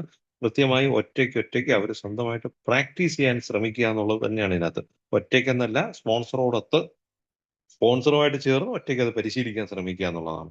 അപ്പൊ എന്റെ അത്തരം വൈകല്യങ്ങളെ എനിക്ക് തിരിച്ചറിയാൻ പറ്റി എന്നുള്ളതാണ്. തിരിച്ചറിയാൻ പറ്റി. എനിക്ക് ഇങ്ങനെ കാര്യങ്ങളിലൊക്കെ എനിക്ക് പ്രശ്നങ്ങളുണ്ട് എന്നുള്ളൊരു കാര്യം. ഇത് ഒറ്റയടിക്ക് ഒരു ദിവസം കൊണ്ട് നടക്കുന്ന കാര്യങ്ങളല്ല. ഇതിനെ ഇഴകീറി പരിശോധിക്കാൻ അവസരങ്ങളുണ്ട്. സാമ്പത്തിക കാര്യത്തില് ഞാൻ എങ്ങനെയായിരുന്നു എന്നുള്ളത്, എന്റെ കുഞ്ഞുനാള് മുതലുള്ള കാര്യങ്ങൾ എടുക്കാൻ. അപ്പൊ ഇത്രയും കുഞ്ഞുനാളിലുള്ള കാര്യങ്ങൾ ഓർത്തെടുക്കാൻ പറ്റുമോ? അല്ലെങ്കിൽ അത്രയൊക്കെ കാര്യങ്ങളുണ്ടോ എന്ന് ചോദിച്ചു കഴിഞ്ഞാൽ, ആത്മാർത്ഥമായിട്ട് നമ്മൾ ഇതിനകത്തോട്ട് ശ്രമിച്ചു തുടങ്ങുമ്പോഴത്തേക്ക് ഞാൻ ആദ്യമായിട്ട് ബാറിൽ പോയി മദ്യപിച്ചത് എന്നാന്ന് പോലും എനിക്ക് കണ്ടുപിടിക്കാൻ പറ്റിയെന്നുള്ളതാണ്. എനിക്കതൊക്കെ ഓർമ്മയുണ്ടായിരുന്നു. പ്രീ ഡിഗ്രിക്ക് പഠിക്കുന്ന സമയത്ത് ഞാൻ ആദ്യമായിട്ട് ബാറിൽ പോകുന്നത് പ്രീ ഡിഗ്രിക്ക് ഫസ്റ്റ് ഇയർ പഠിക്കുമ്പോഴത്തേക്കാണ്. പക്ഷെ അത് എന്നായിരുന്നു ഏകദേശം ഡേറ്റ് വരെ കണ്ടുപിടിക്കാന് അത്തരത്തില് കാര്യം നമ്മളെ പഴയ കഥകള് അന്നേ ആർത്തി ഉണ്ടായിരുന്നുള്ളൂ. ഒരു വാസന. മദ്യം കഴിക്കാൻ 16 വയസ്സിലാണ്. 16 വയസ്സേ ഉള്ളൂ അന്ന്. അന്ന് അന്ന് എന്റെ ഒരു സുഹൃത്ത് വിളിക്കുമ്പോഴത്തേക്ക് ആദ്യം എന്റെ ഉള്ളിൽ തോന്നി ഒരു പെഗ് കഴിക്കാൻ പോകുന്നു വരുന്നോ? പൈസ ഉണ്ടോ എന്ന് എന്റെടുത്ത് ചോദിക്കുമ്പോ ആദ്യം എന്റെ ഉള്ളിൽ തോന്നിയത് ഞാനൊരു പുരുഷനായി എന്നുള്ളതാണ്. കുടിക്കാൻ പോണോ വേണ്ടേന്നല്ല ഞാൻ ചിന്തിച്ചത്. എന്നെ ഒരാള് മദ്യപിക്കാൻ വിളിക്കുന്ന അവസ്ഥയിലേക്ക് ഞാൻ വലുതായി എന്നാണ് എന്റെ ഉള്ളില്. എനിക്ക് മദ്യം കഴിക്കാനുള്ള ആഗ്രഹം കൊണ്ടൊന്നുമല്ല ഞാൻ പോയത്. ശരിക്കും ഞാൻ പോയത് എന്റെ പൗരുഷം കാണിക്കാൻ വേണ്ടിയാ. ഞാനൊരു പുരുഷനായി, ഞാനൊരു യുവാവായി, വലിയ ആളായെന്ന് കാണിക്കാൻ വേണ്ടിയിട്ട് തന്നെയാ ഞാൻ ആദ്യമായിട്ട് ബാറിൽ പോണത്. പക്ഷേ എന്നെപ്പോലൊരാളിന് അത് തുടക്കം കുറിക്കാൻ ഒരു അവസരമായെന്ന് മാത്രമേ ഉള്ളൂ. പിന്നീടത് കുടിച്ച് മുന്നേറുക മാത്രമേ എനിക്ക് ചെയ്യാൻ പറ്റിയിട്ടുണ്ടായിരുന്നുള്ളൂ. അപ്പൊ അത്തരത്തില് ഈ 4ാമത്തെ പടിയിലെത്തിയപ്പോഴത്തേക്ക് എനിക്ക് കൃത്യമായി തിരിച്ചറിയാൻ പറ്റി. ആൽക്കഹോളിക്സ് അനോണിമസിന്റെ കൂട്ടായ്മയ്ക്കുള്ളിൽ വന്നതിന് ശേഷമാണ് ഞാൻ മദ്യത്തിന് മുന്നിൽ ശക്തിഹീനനാണെന്നുള്ള കാര്യം കൃത്യമായി എനിക്ക് മനസ്സിലാക്കാൻ പറ്റിയത്. മീറ്റിംഗ് ഹാളിന്റെ ഉള്ളിൽ എത്തിയപ്പോഴത്തേക്ക് ഓരോരുത്തരും അവിടെ വന്ന് അവരുടെ ഹൃദയം തുറന്ന് സംസാരിക്കുന്നത് കേട്ടപ്പോഴത്തേക്ക് ആദ്യമേ എനിക്ക് ഭയങ്കര ജാള്യതയായിരുന്നു. എനിക്ക് ഇത്തരത്തിലൊന്നും തുറന്ന് സംസാരിക്കാനൊന്നും പറ്റില്ലായിരുന്നു. ഞാൻ ആദ്യം 1, 2 ദിവസമൊക്കെ ആദ്യത്തെ ഒരാഴ്ച കഴിഞ്ഞ് ഇങ്ങനെ സംസാരിച്ചു തുടങ്ങുമ്പോൾ ഞാനൊരു മറ പിടിച്ചുകൊണ്ട് തന്നെയായിരുന്നു സംസാരിച്ചിരുന്നത്. ഞാൻ എന്റെ യഥാർത്ഥ രൂപം, എന്റെ യഥാർത്ഥ പ്രശ്നങ്ങളൊന്നും ഞാൻ അവിടെ പറഞ്ഞില്ല. എനിക്ക് വലിയ പരിക്കുകളൊന്നുമില്ല. ഞാനൊരു ഇച്ചിരി പ്രശ്നമുണ്ടെന്നുള്ള രീതിയിൽ ഞാനൊരു മറ പിടിച്ചുകൊണ്ട് തന്നെയായിരുന്നു ഞാൻ സംസാരിച്ചിരുന്നതെങ്കില്, പിന്നീട് ആ മീറ്റിംഗ് ഹാളിൽ സംസാരിക്കുന്ന കാര്യങ്ങൾ പുറത്തു പോകുന്നില്ലാന്നും, അത് അവരുടെ അനുഭവതകൾ എനിക്ക് വളരെ സുരക്ഷിതമായ ഒരു സ്ഥാനം അവിടെ തരുന്നുണ്ടെന്ന് എന്റെ പേരോ അഡ്രസ്സോ ഒന്നും എഴുതിയെടുക്കുന്നില്ല. അവിടെ പറയുന്ന കാര്യങ്ങൾ അവിടെ തീരുന്നു. അതിനുശേഷം പുറത്തിറങ്ങി കഴിഞ്ഞാലുള്ള സംസാരത്തിലോ ആ ചായ കുടിച്ച് നിൽക്കുന്ന ആ സ്വകാര്യ സംഭാഷണങ്ങളിലൊന്നും മീറ്റിംഗ് ഹാളിന്റെ ഉള്ളിൽ പറഞ്ഞ കാര്യങ്ങളൊന്നും ആരും ചർച്ച ചെയ്യുന്നില്ല എന്നൊക്കെ ഉള്ള ഒരു ഉറപ്പ് എനിക്ക് കിട്ടിയപ്പോ അറിയാതെ അറിയാതെ ഞാൻ മീറ്റിംഗ് ഹാളിൽ ഇരുന്നുകൊണ്ട് ഓരോരുത്തരും പറഞ്ഞപ്പോ ഞാനും കൈവക്കി ഞാനും ഇങ്ങനെയാണെന്ന്. പിന്നീട് എനിക്കൊരു അവസരം കിട്ടിയപ്പോൾ ഞാനും ചെന്ന് തുറന്നു പറയാൻ തയ്യാറായെന്നുള്ളതാണ്. എന്റെ മദ്യപാന കാലഘട്ടത്തിലുണ്ടായിരുന്ന എന്റെ പ്രശ്നങ്ങളും കൂട്ടായ്മയിൽ വന്നതിന് ശേഷം എനിക്ക് സംഭവിച്ചുകൊണ്ടിരിക്കുന്ന മാറ്റമൊക്കെ ഞാൻ തുറന്നു പറയാൻ തുടങ്ങി എന്നുള്ളതാണ്. അങ്ങനെ ഹൃദയം തുറന്ന് സംസാരിക്കാൻ അത് കുറച്ച് സമയമൊക്കെ എടുത്തു. എന്നാലും അത്തരത്തിലൊരു നല്ലൊരു ഷെയറിങ് എന്റെ ഒരു അനുഭവം ഒരു സുഹൃത്ത് ഒരു മീറ്റിംഗിൽ ഒരു അനുഭവം പറഞ്ഞപ്പോ അതേപോലുള്ളൊരു അനുഭവം എനിക്കും ഉണ്ടായിരുന്നെന്ന് ഓർത്തെടുത്ത് അവിടെ ചെന്ന് അത്രയും കാര്യങ്ങൾ പറഞ്ഞിട്ട് തിരിച്ചു വന്ന് മീറ്റിംഗിൽ ഇരുന്നപ്പോ എന്റെ ഉള്ളിൽ ഞാൻ അനുഭവിച്ചൊരു സ്വാതന്ത്ര്യമുണ്ട്. എന്തോ ഒരു വലിയ കാര്യം കാറ്റ് കുത്തിവിട്ടതുപോലൊരു പോക്ക്. ആ ഒരു അനുഭവം മറ്റൊരാളിനോട്, ഒരു സമൂഹത്തോട്, ഒരു കൂട്ടായ്മയ്ക്കകത്ത് കുറച്ച് ആൾക്കാരോട് പോയി തുറന്നു പറയാൻ പറ്റിയപ്പോ എനിക്ക് അനുഭവിക്കാൻ പറ്റിയ സ്വാതന്ത്ര്യം. അതെനിക്ക് നേരത്തെ മനസ്സിലാക്കാൻ പറ്റിയിട്ടുണ്ടായിരുന്നു. അവിടെയാണ് ആൽക്കഹോളിക്സ് അനോണിമസിനകത്തെത്തി 4-മത്തെ പടിയില് എന്റെ പല വൈകല്യങ്ങളും എനിക്ക് മനസ്സിലാക്കാൻ പറ്റിയത്. ഞാൻ ആദ്യമായിട്ട് അംഗീകരിക്കുന്നത് എനിക്ക് ഇങ്ങനൊരു പ്രശ്നമുണ്ടെന്നും, എനിക്ക് പണത്തിനോട് ആർത്തിയുണ്ട് എന്നുള്ള കാര്യം ഞാൻ ആദ്യമായിട്ട് തിരിച്ചറിയുന്നത് ആൽക്കഹോളിക്സ് അനോണിമസിനകത്ത് വന്ന് 4-മത്തെ പടി ചെയ്തപ്പോഴാ. എനിക്കൊരു അല്പം സെക്ഷൽ കാര്യങ്ങളിൽ താല്പര്യക്കൂടുതലുള്ള ഒരാളാണ്. എന്നെ ആരെങ്കിലുമൊക്കെ 2 വാക്ക് പറഞ്ഞ് പുകഴ്ത്തി കഴിഞ്ഞാൽ ഞാൻ അതിനകത്തൊക്കെ വീണു പോകുന്ന ഒരാളാണ്. ഇത്തരം കാര്യങ്ങൾ ഇതൊക്കെ എനിക്ക് പുതിയ അറിവായിരുന്നു. ഞാൻ കരുതിയിരുന്നത് എനിക്ക് കഴിവുള്ളതുകൊണ്ടാണ് അവരെല്ലാം എന്നെ അങ്ങനെ പറയുന്നതെന്നായിരുന്നു. എനിക്ക് കഴിവും സാമർത്ഥ്യവും ഉള്ളതുകൊണ്ടാണ് ഞാനിങ്ങനെ പണം സമ്പാദിക്കാനായിട്ടും പല ടെക്നിക്കുകളും, പല മാർഗ്ഗങ്ങളും വേണമെങ്കിൽ ഒരല്പം വഴിവിട്ട മാർഗ്ഗവും ഒക്കെ ചിന്തിക്കാമെന്ന് ഞാൻ കരുതിയിരുന്നത് എന്റെ കഴിവും സാമർത്ഥ്യവും കൊണ്ടാണെന്നാണ് ഞാൻ കരുതിയിരുന്നിടത്ത് ആൽക്കഹോളിക്സ് അനോണിമസിന്റെ 4-മത്തെ പടിയിലെത്തിയപ്പോഴത്തേക്കാണ് അതങ്ങനെയല്ല. അത് എന്റെ കുറവാണെന്നുള്ള കാര്യം ഞാൻ തിരിച്ചറിയാൻ പറ്റിയത്. അത്തരത്തിലുള്ള എന്റെ വൈകല്യങ്ങളാണ്. അത് ഞാൻ അംഗീകരിച്ചു എന്നുള്ളതാ. ആദ്യമായിട്ട്, ജീവിതത്തിൽ ആദ്യമായിട്ടാണ് അതെന്റെ ന്യൂനതയാണ് എന്നുള്ള കാര്യം ഞാൻ അംഗീകരിക്കുന്നു എന്നുള്ളതാണ്. 5-മത്തെ പടിയിൽ അവിടെ കൃത്യമായി പറയുന്നത് അതാണ്. 5-മത്തെ പടിയില് ഞങ്ങളുടെ തെറ്റുകള് സ്വന്തമായിട്ട് അംഗീകരിച്ചു എന്നുള്ളതാണ്. അന്ന് വരെ എനിക്ക് അറിഞ്ഞൂടായിരുന്നു അത്. അന്ന് വരെ എനിക്ക് അറിയത്തില്ലായിരുന്നു അതെന്റെ കുറവായിരുന്നു എന്നുള്ളത്. ഞാൻ ആൽക്കഹോളിക്സ് അനോണിമസിനകത്ത് വന്ന് എനിക്ക് മറ്റൊരു ഗതിയില്ലാതെ ഞാൻ നേരത്തെ പറഞ്ഞതുപോലെ ഒരു ചുവടും കൂടെ അങ്ങോട്ട് മുന്നോട്ട് വെക്കാൻ എനിക്ക് നിവർത്തിയില്ല. അത്രയും പെട്ട് കഴിഞ്ഞപ്പോഴാണ് ഞാൻ കൂട്ടായ്മയിൽ വന്നത്. പക്ഷെ അവിടെ വന്നതിന് ശേഷം പതുക്കെ 1ഉം 2ഉം 3ഉം 4ഉം പടികളിലെത്തിയപ്പോ ഈ 4-മത്തെ പടിയിൽ വെച്ചിട്ടാണ് എനിക്ക് എന്റെ ഇത്തരം കാര്യങ്ങളുണ്ട്, എനിക്ക് കുറവുകളുണ്ട് എന്നുള്ള കാര്യത്തെ ഞാൻ സ്വന്തമായിട്ട് അംഗീകരിക്കുന്നെന്നുള്ളതാണ്. അതേ സുഖം തന്നെയായിരുന്നു ഞാൻ കണ്ടെത്തിയ സ്പോൺസറോടും. ഞാൻ സ്വന്തമായിട്ട് അംഗീകരിക്കുമ്പോൾ സ്വാഭാവികമായിട്ടും ദൈവത്തോടും ഞാനത് തുറന്നു പറയുന്ന ഒരവസ്ഥ. കാര്യം കൂട്ടായ്മയിൽ എത്തിക്കഴിഞ്ഞപ്പോ ക്ലാരിറ്റി ഉള്ള ഒരു പിക്ചർ എനിക്ക് കിട്ടി എന്നുള്ളതാണ് ദൈവത്തിന്റെ കാര്യത്തില്. ഞാനും ആ വലിയ ശക്തിയൊക്കെ മനസ്സിലാക്കാനും തിരിച്ചറിയാനും വ്യക്തതയൊന്നും വന്നിട്ടില്ല. എങ്ങനെ വിട്ടുകൊടുക്കണമെന്ന് അറിഞ്ഞൂടാ. വിട്ടുകൊടുക്കാൻ തീരുമാനമെടുത്തെന്നുള്ള 3-മത്തെ പടിയിൽ പറഞ്ഞിട്ടുണ്ടെങ്കിലും എനിക്ക് വിട്ടുകൊടുക്കാൻ അറിഞ്ഞൂടാ. അത് ഞാൻ ഇതിന്റെ അങ്ങോട്ട് പോകാൻ നമുക്ക് സംസാരിക്കാവുന്നത് കൊണ്ടാണ് പിന്നെ അതിൽ ഡീറ്റെയിൽ ആയിട്ട് പോകാഞ്ഞത്. കുടി നിർത്തണമെന്ന് പലരും പറഞ്ഞപ്പോഴും എങ്ങനെ നിർത്തണമെന്ന് അറിഞ്ഞൂടാതിരുന്നിടത്താണ് ആൽക്കഹോളിക്സ് അനോണിമസിന്റെ മീറ്റിംഗ് ഹാളിൽ വന്നപ്പോഴത്തേക്ക് ഇന്നൊരു ദിവസത്തേക്ക് ഒന്ന് നിർത്തിക്കൂടായോ അനിയാ എന്ന് ചോദിച്ചപ്പോ ഇതാണ് എളുപ്പ മാർഗ്ഗമെന്ന് മനസ്സിലാക്കി നിർത്താൻ പറ്റിയതെങ്കില് അതുപോലെ തന്നെ വിട്ടുകൊടുക്കുന്ന കാര്യം എനിക്ക് ഈ പറയുന്ന 5-മത്തെ പടിയിലൊക്കെ എത്തുമ്പോഴത്തേക്ക് എനിക്ക് വിട്ടുകൊടുക്കാനൊന്നും എനിക്കറിയില്ല. പക്ഷെ എന്തായാലും ദൈവത്തോട് ഏറ്റുപറയാൻ പറ്റി. എനിക്കും അബദ്ധം പറ്റി. എനിക്കും ഇങ്ങനെയുള്ള പ്രശ്നങ്ങളുണ്ട്. സ്വന്തമായിട്ട് ഞാൻ അംഗീകരിക്കുന്നതിനോടൊപ്പം ഞാൻ ദൈവത്തോട് ഏറ്റുപറഞ്ഞു എന്നുള്ളതാണ്. ഞാൻ സമ്മതിക്കുന്നു, ദൈവമേ എനിക്ക് ഇങ്ങനെയുള്ള പ്രശ്നങ്ങളുണ്ടെന്ന്. അവിടം കൊണ്ട് തീർന്നില്ല എന്നുള്ളതാണ്. ഞാനത് മറ്റൊരു വ്യക്തിയോട് ഞാൻ എന്റെ മാർഗ്ഗനിർദ്ദേശത്തിനായിട്ട് ഞാൻ എന്റെ ഒപ്പം ചേർത്ത അല്ലെങ്കിൽ ഞാൻ കൂടെ ചേർന്ന ആ സ്പോൺസറോട് ഞാനത് പറയാൻ തയ്യാറായെന്നുള്ളതാണ്. അത് ഈ ഒരൊറ്റ വാക്കിൽ പറയുന്ന കണക്ക് നടക്കത്തില്ല. വളരെ പ്രശ്നങ്ങളായിരുന്നു. ഞാൻ എല്ലാ കാര്യമൊന്നും പറഞ്ഞില്ല. ഞാൻ എല്ലാ കാര്യവും പറഞ്ഞില്ല. എനിക്ക് പറയാൻ പറ്റത്തില്ല. ഞാനത് പറഞ്ഞില്ല. പക്ഷേ പിന്നീട് പിന്നീട് അപ്പൊ ഇത് എഴുതുന്ന സമയം ഇതൊക്കെ എഴുതാനൊക്കെ പറഞ്ഞപ്പോഴത്തേക്ക് എന്നെയും എന്റെ സ്പോൺസർ എന്നോട് പറഞ്ഞു. ഒരു മെയിൻ സ്ട്രീമിൽ എഴുതുന്ന സാധനത്തിനകത്ത് എഴുതാൻ പറ്റാത്ത എന്തെങ്കിലും ഉണ്ടെങ്കിൽ അഡീഷണൽ ഒരു പേപ്പറിലോട്ടൊക്കെ എഴുതിക്കോന്ന്. അതൊക്കെ എന്തിനാണ് എഴുതിയെന്നോ എന്താണെന്നോ അതൊന്നും എനിക്ക് അറിഞ്ഞൂടാ. അത് ആ സമയത്ത് ഓർമ്മ വരാത്ത പല കാര്യങ്ങളും ഉണ്ടായിരുന്നു. അന്ന് പ്രോഗ്രാം എന്നുള്ള രീതിയിൽ ഞാൻ ചെയ്യുമ്പോ പോലും എന്റെ ഓർമ്മയിൽ കടന്നു വരാത്ത പല കാര്യങ്ങളും പിന്നീടും ഓർമ്മ വന്നിട്ടുണ്ട്. അത്തരം കാര്യങ്ങള് 100% ഞാൻ എന്റെ സ്പോൺസറോട് തുറന്നു പറഞ്ഞിട്ടുണ്ടെന്നൊന്നും ഞാൻ പറയുന്നുമില്ല. പക്ഷെ കാര്യം അത് പിന്നീട് ഓർമ്മ വന്ന പല കാര്യങ്ങളും എന്നിലുണ്ട്. പക്ഷേ അന്ന് ഓർമ്മ വന്ന കാര്യങ്ങള് ഞാൻ കുറെയൊക്കെ അദ്ദേഹത്തോട് തുറന്നു പറഞ്ഞു എന്നുള്ളതാണ്. അപ്പൊ എനിക്ക് കിട്ടിയ സ്വാതന്ത്ര്യം ഞാൻ ആദ്യമായിട്ട് മീറ്റിംഗ് ഹാളിൽ പോയി ഷെയർ ചെയ്തിട്ട് വന്ന ആ കസേരയിൽ പിടിച്ചിരുന്നപ്പോൾ ഉള്ള ഒരു സ്വാതന്ത്ര്യമായിരുന്നു. അതിന്റെ 10 മടങ്ങായിരുന്നു. എന്റെ ഹൃദയം തോന്നി എനിക്കിങ്ങനെയായിരുന്നു ഞാനും ഇങ്ങനെ കാര്യം മദ്യപിച്ചിരുന്ന കാലയളവിൽ ആരെങ്കിലും എന്റെ കുടിയെപ്പറ്റി പറഞ്ഞാൽ അതൊരു കുഴപ്പമില്ല. ഇന്നലെ രാത്രി അവസാനം അവിടെ കയറി കഴിച്ചതാണ് ആകെ കുഴപ്പമായത്. ഇല്ലായിരുന്നെ ഞാൻ മര്യാദയ്ക്ക് അങ്ങ് വീട്ടിൽ പോയേനെ. ആ സാധനത്തിനകത്ത് അവിടെ എന്തോ അവന്മാരുടെ കൂടെ കൂടിയതുകൊണ്ടാണ് അധികം 2 പെഗ് കഴിച്ചത്. ഇങ്ങനെ എപ്പോഴും മൊടന്ന ന്യായങ്ങൾ പറഞ്ഞ് എന്റെ കുടിയെ ന്യായീകരിച്ച് പൊയ്ക്കൊണ്ടിരുന്നിടത്താണ് ഞാൻ മീറ്റിംഗ് ഹാളിന്റെ ഉള്ളിൽ വന്നിട്ട് പറഞ്ഞു, "എനിക്ക് പറ്റത്തില്ലായിരുന്നു. ഞാൻ ആ ഒരു 2 പെഗ് കഴിക്കാന്ന് പറഞ്ഞോണ്ടാ പോയത്. പക്ഷെ അവിടെ ചെന്ന് കഴിഞ്ഞപ്പോ എന്നെക്കൊണ്ട് പറ്റുന്നില്ല. ഞാൻ അറിയാതെ വീണ്ടും വീണ്ടും കഴിച്ചു പോയതാ. അതുകൊണ്ടാണ് എനിക്ക് അങ്ങനെ അബദ്ധം പറ്റിയത്. അല്ലെങ്കില് അങ്ങനെ ഒരു സാഹചര്യത്തിൽ ഞാൻ പെട്ടുപോയതെന്നൊക്കെ മീറ്റിംഗ് ഹാളിൽ തുറന്നു പറയാൻ പറ്റുമ്പോ എനിക്ക് കിട്ടിയ ഒരു സ്വാതന്ത്ര്യമുണ്ട്. അതേ സ്വാതന്ത്ര്യം അല്ലെങ്കിൽ അതിനേക്കാളും 10 മടങ്ങ് സ്വാതന്ത്ര്യമാണ് ഞാന് 5-മത്തെ പടിയില് എന്റെ കുറവുകള് ഞാൻ മനസ്സിലാക്കി എന്റെ ന്യൂനതകള് വളരെ പോളിഷ്ഡ് ആയിട്ടുള്ള വാക്ക്. കുറവുകള്, ന്യൂനതകള്. പക്ഷേ അതിന്റെ ആ വികൃതമായ അവസ്ഥ എത്ര സഭ്യമായ വാക്കുകൾ കൊണ്ട് നമ്മൾ അതിനെ മൂടി വെച്ചാലും ഞാൻ കാട്ടിക്കൂട്ടിയ ഓരോരുത്തർക്കും അവരവർക്ക് അവസരമുണ്ട്. നമ്മൾ മറ്റൊരാൾ അറിയാതെ എന്തൊക്കെ ചെയ്തിട്ടുണ്ട്. ഇതെല്ലാം എല്ലാ മനുഷ്യരിലും ഉള്ള സ്വഭാവമാണിത്. മറ്റാരും അറിയുന്നില്ലെങ്കിൽ പിന്നെ കുഴപ്പമില്ല എന്നുള്ള രീതിയിൽ പെരുമാറുന്ന കാര്യങ്ങൾ എല്ലാവരുടെയും ജീവിതത്തിലുള്ളതാണ്. പക്ഷേ ആൽക്കഹോളിക് ആയിട്ടുള്ള എനിക്ക് ആ കാര്യത്തിൽ ഒരല്പം കൂടുതലാണെന്നുള്ള കാര്യം ആൽക്കഹോളിക് ആയിട്ടുള്ള എനിക്ക് ഇത്തരം കാര്യങ്ങളിൽ ഒരല്പം കൂടുതലാണ്, ഒരു പടിയും കൂടെ കൂടുതലാണ് എന്നുള്ള രീതിയിൽ മറ്റൊരാളെയും പരിഗണിക്കാതെ മദ്യപിച്ചിരുന്ന കാലയളവിലുള്ള പ്രശ്നം അതായിരുന്നു. എന്റെ ഒപ്പം ജീവിക്കുന്നവരെ ഞാൻ ഒരിക്കലും പരിഗണിച്ചിരുന്നില്ല. സ്വാർത്ഥത മാത്രം. എനിക്ക് മാത്രം. ആ പ്രൈം സർക്കിളിൽ എന്റെ ഭാര്യ പോലും ഇല്ലായിരുന്നു എന്നുള്ളതാണ്. അവരെ പോലും എന്റെ മദ്യപാനത്തിന് വേണ്ടി ഞാൻ ഉപയോഗിച്ചിരുന്നു എന്നുള്ളതാണ്. എന്റെ മക്കളെയും. അവരെയൊക്കെ എന്ന് പറയുമ്പോഴത്തേക്കും എനിക്ക് കഴിക്കണമെന്ന് തോന്നിക്കഴിഞ്ഞാൽ അവരെയും വിളിച്ചോണ്ട് വാ നമുക്ക് ഫുഡ് കഴിക്കാൻ പോവാം. നിസ്സാരമായ കാര്യങ്ങളാണ്. അത്തരത്തില് എന്ത് കാര്യം എവിടെ എങ്ങോട്ട് തിരിഞ്ഞാലും എന്റെ കാര്യത്തിനായിരിക്കും പ്രയോറിറ്റി.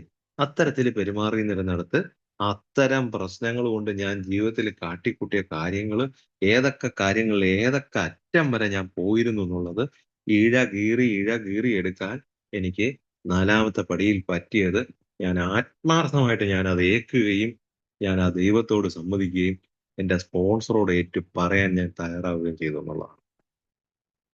അത് ആ ഒരു കാര്യത്തിൽ എത്തിയപ്പോഴത്തേക്ക് വല്ലാത്തൊരു സ്വാതന്ത്ര്യം അനുഭവിച്ചു എന്നുള്ളതാണ്. വല്ലാത്തൊരു സ്വാതന്ത്ര്യം. കാര്യങ്ങൾ കുറച്ച് ക്ലാരിറ്റി വന്നു എന്നുള്ളതേ ഉള്ളൂ. എനിക്ക് എന്നെപ്പറ്റി കുറച്ച് ധാരണയുണ്ടായി. അതിനപ്പുറത്ത് എനിക്ക് ഒരു മാറ്റവും സംഭവിച്ചിട്ടില്ല. ഞാൻ ആസ് ഇറ്റ് ഈസ് എന്തായിരുന്നോ ആൽക്കഹോളിക്സ് അനോണിമസിനകത്ത് വന്നത്, അതുപോലെ തന്നെ കുടിക്കാതെ നിൽക്കുന്നുണ്ടായിരുന്നു എന്നേ ഉള്ളൂ. ഈ 5 പടികളായപ്പോഴത്തേക്ക് ഞാൻ ഏറ്റുപറഞ്ഞ് സമ്മതിച്ചു. എനിക്കിങ്ങനെ കുറവുകളുണ്ടെന്നുള്ളത്. അതിനപ്പുറത്ത് പിന്നീടാണ് അടുത്ത പടിയിലേക്ക് 6-മത്തെ പടിയിലേക്ക് പോകുന്നത്. എന്തായാലും ഇന്ന് ഇവിടം വരെ ഞാൻ നിർത്തുന്നതേ ഉള്ളൂ. 5 പടികൾ വരെ നടത്തുന്നുള്ളൂ. അടുത്ത ആഴ്ച നമുക്ക് ഇതേ സമയത്ത് 6 മുതൽ 12 വരെയുള്ള പടികളിലേക്ക് നമുക്ക് പോകാം. അപ്പൊ ഇപ്പൊ നമ്മൾ എത്തി നിൽക്കുന്നത് മദ്യത്തിന് മുന്നിലുള്ള ശക്തിഹീനത അംഗീകരിച്ച് കൂട്ടായ്മയിൽ എത്തിയപ്പോ മദ്യം മാത്രമല്ല അതിനപ്പുറത്ത് പല വൈകല്യങ്ങളും ഉണ്ടെന്ന് തിരിച്ചറിയാൻ പറ്റി. ഇതിന് എനിക്കൊരു അവസരം തന്നത് എന്നെക്കാളും വലിയൊരു ശക്തി അല്ലെങ്കിൽ ഞാൻ ഇതുവരെ കണ്ടിട്ടും കേട്ടിട്ടും മനസ്സിലാക്കിയിട്ടും ഇല്ലാത്തൊരു തരത്തിലുള്ള ഒരു വലിയ ശക്തിയാണ്. അങ്ങനെയാണെങ്കിൽ എന്റെ ജീവിതം ആ ഒരു ശക്തിക്ക് വിട്ടുകൊടുത്ത് മുന്നോട്ട് പോയാൽ എന്താന്നുള്ള ചിന്ത എന്നിൽ വന്നു. അതിനു വേണ്ടിയിട്ട് ഞാൻ എന്താണ് ഇങ്ങനെ ആയിപ്പോയെന്നുള്ള കാര്യങ്ങളെ കണ്ടെത്താൻ ഒരു അവസരം എനിക്ക് കിട്ടി. ആ അവസരത്തിലൂടെ ഞാൻ മനസ്സിലാക്കിയ കാര്യങ്ങളെ ഞാൻ അംഗീകരിച്ചു എന്നുള്ളതാണ്. മറ്റേത് ഞാൻ ഒരിക്കലും സമ്മതിച്ചില്ല. എനിക്കറിയാം എന്റെ കുടി ഭയങ്കര പ്രശ്നമായിരുന്നെന്ന്. ഞാൻ ഈ രാത്രി തോറും ഇങ്ങനെ ബാറുകൾ തോറും കേറി വരുന്നതൊക്കെ എനിക്കറിയാം. പക്ഷെ ഞാൻ ഒരിക്കലും സമ്മതിച്ചിട്ടില്ല എന്നുള്ളത്. പക്ഷെ ആൽക്കഹോളിക്സ് അനോണിമസിന്റെ ഉള്ളിൽ വന്നപ്പോ സമ്മതിക്കാൻ പറ്റി എന്നുള്ളതാണ്. 4-മത്തെ പടിയിൽ എന്താ എനിക്ക് പറ്റിയത്? എന്തുകൊണ്ടാ ഞാൻ അങ്ങനെ കാണിച്ചത്? ആ ഒരു വിഷയത്തില്, ഒരു പർട്ടിക്കുലർ സംഭവത്തില് ഞാൻ എന്താ അങ്ങനെ പെരുമാറി? എന്റെ ഇന്റൻഷൻ മറ്റേത് ഞാൻ വിചാരിച്ചു എന്റെ കുട്ടികൾക്ക് കൂടുതൽ അവരുടെ സുരക്ഷിതത്വത്തിന് വേണ്ടി പണം സമ്പാദിക്കാൻ വേണ്ടിയിട്ടാണ് ഞാൻ അത്തരം ചെയ്യുന്നത്. അതൊന്നുമല്ല. എന്റെ ആർത്തിയായിരുന്നു എന്നുള്ളതാണ്. എന്റെ ഉള്ളിൽ അന്തർലീനമായിരുന്ന ഭയമാണ്.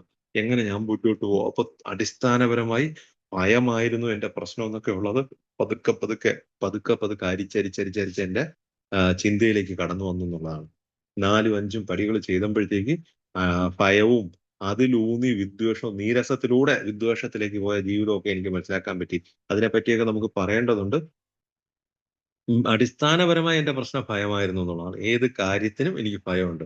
എന്നെ സമൂഹത്തിലെ ആളുകൾ അംഗീകരിക്കാതിരിക്കും. അപ്പൊ ആ അംഗീകരിക്കാൻ വേണ്ടിയിട്ട് ഞാൻ പല കോപ്രായങ്ങൾ കാണിച്ചിരുന്നു. അതാണ് എന്റെ സോഷ്യൽ ഇൻസ്റ്റിങ്ക്റ്റിൽ എനിക്ക് തെറ്റ് പറ്റിയതെങ്കില് എന്റെ ഭാവി എന്താകുമെന്നുള്ള എന്റെ ഭയമായിരുന്നു എനിക്ക് സെക്യൂരിറ്റി ഇൻസ്റ്റിങ്ക്റ്റിൽ പ്രശ്നങ്ങൾ ഉണ്ടായതെങ്കില് എനിക്ക് എന്തെങ്കിലും കുറവ് വല്ലതും ഉണ്ടോ?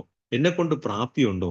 അത് മറ്റുള്ളവരെക്കാളും കഴിവുള്ള ഒരാളാണെന്ന് ഞാൻ കാണിക്കാൻ വേണ്ടിയിട്ടൊക്കെ ഈ സെക്ഷുവൽ കാര്യങ്ങളിലൊക്കെ ഞാൻ കാണിച്ചിരുന്ന ഒരു പ്രാപ്തി കൂടുതലാണ് അത്തരം കാര്യങ്ങളിലൊക്കെ എനിക്ക് ഉണ്ടായതെന്ന് എനിക്ക് പൂർണ്ണമായിട്ട് അംഗീകരിക്കാനും ആ വലിയ ശക്തിയോട് ഏറ്റുപറയാനും മറ്റൊരാളിനോട് പറഞ്ഞ് ആ സ്വാതന്ത്ര്യം അനുഭവിക്കാൻ ഈ സ്പോൺസർ എന്നൊക്കെ പറയുന്നത് കൃത്യമായി സ്പോൺസർഷിപ്പ് എന്ന് പറഞ്ഞൊരു പാംലെറ്റ് ഉണ്ട്. അത് മനസ്സിലാക്കിയിട്ട് ആരെയാണ് സ്പോൺസർ ആക്കേണ്ടതെന്നുള്ളത് കൃത്യമായി മനസ്സിലാക്കി എങ്ങനെയാണ് ഒരു സ്പോൺസറുമായിട്ട് കൈകാര്യം ചെയ്യേണ്ടതെന്നുള്ള കൃത്യമായി മനസ്സിലാക്കിയിട്ട് വേണം കാര്യങ്ങൾ കൈകാര്യം ചെയ്യേണ്ടത്. അത് കാര്യം അതിനകത്തൊക്കെ ഒരു പാളിച്ച വന്നിട്ട് ഈ പ്രോഗ്രാം ചെയ്യുന്നതിൽ ഒരു ബുദ്ധിമുട്ടുണ്ടാവരുത്. കാര്യം ആൽക്കഹോളിക് ആയിട്ടുള്ള ഒരാളിനെ സംബന്ധിച്ചിടത്തോളം ഈ ആൽക്കഹോളിക്സ് അനോണിമസിന്റെ തത്വങ്ങൾ ജീവിതത്തിൽ പരിശീലിച്ച് മുന്നോട്ട് പോകാം എന്നുള്ളത് മരണം വരെയും ചെയ്യേണ്ട ഒരു കാര്യമാണ്. നമ്മളെ ജീവിതത്തെ ക്രമപ്പെടുത്തുന്ന ഒരു കാര്യമാണ്. അതിനകത്ത് എന്തെങ്കിലും ഒരു പരിമിതി വന്നിട്ട് എനിക്ക് ആ ചെയ്യുന്നതിൽ ഒരു ന്യൂനത വന്നു പോയാൽ തീർച്ചയായിട്ടും അതെനിക്ക് ജീവിതത്തിൽ വലിയൊരു നഷ്ടമായിരിക്കും. അതുകൊണ്ട് തന്നെ സ്പോൺസർ എന്നൊക്കെ പറയുന്നതിന് കൃത്യമായ ഒരു കാര്യങ്ങളുണ്ട്. അതെല്ലാം മനസ്സിലാക്കിയിട്ട് വേണം അതിന്റെ മുന്നോട്ട് പോകാൻ. ഇപ്പൊ നമ്മൾ ഇവിടെ ചെയ്യുന്നത് എങ്ങനെയാണ് ചെയ്യുന്നത് എന്നുള്ള കാര്യത്തെക്കുറിച്ച് മാത്രമാണ്. ഇപ്പൊ നമ്മൾ ഇന്നിപ്പോ 5ാമത്തെ പടിയിൽ കൊണ്ടുവന്ന് നിർത്തുകയാണ്. 6 മുതലുള്ളത് അടുത്ത ആഴ്ചത്തേക്ക് നമ്മൾ മാറ്റി വെക്കുകയാണ്. ഞാനതൊന്ന് സൂചിപ്പിച്ചിട്ടുണ്ടായിരുന്നു. ചിലപ്പോ അങ്ങനെ പോവുള്ളൂ എന്നുള്ളത്. എന്തായാലും ഞാൻ ഇവിടം വരെ പറഞ്ഞതിനകത്ത് എവിടെയെങ്കിലും എന്തെങ്കിലും കാര്യമായിട്ടൊരു സംശയം ഉണ്ടെങ്കിൽ എനിക്ക് പറ്റുന്ന രീതിയിൽ ഞാൻ അതൊന്ന് ക്ലിയർ ചെയ്യാം. നമുക്ക് മീറ്റിംഗ് തുടർന്ന് പോവാം. ഓക്കെ ചേട്ടാ. താങ്ക് യു ശ്രീചേട്ടാ. Thank you. ശ്രീചേട്ടൻ്റെ നമ്പർ ഒന്ന് ചാറ്റ് ബോക്സിൽ ഇട്ടേക്കുമോ? മറ്റുള്ളവർക്കൊക്കെ ഒന്ന് അങ്ങോട്ടും ഇങ്ങോട്ടും കമ്മ്യൂണിക്കേഷൻ ചെയ്യാം. ഓക്കെ. സെബാസ്റ്റ്യൻ ചേട്ടാ. ഓക്കെ രാജേഷ് ചേട്ടാ.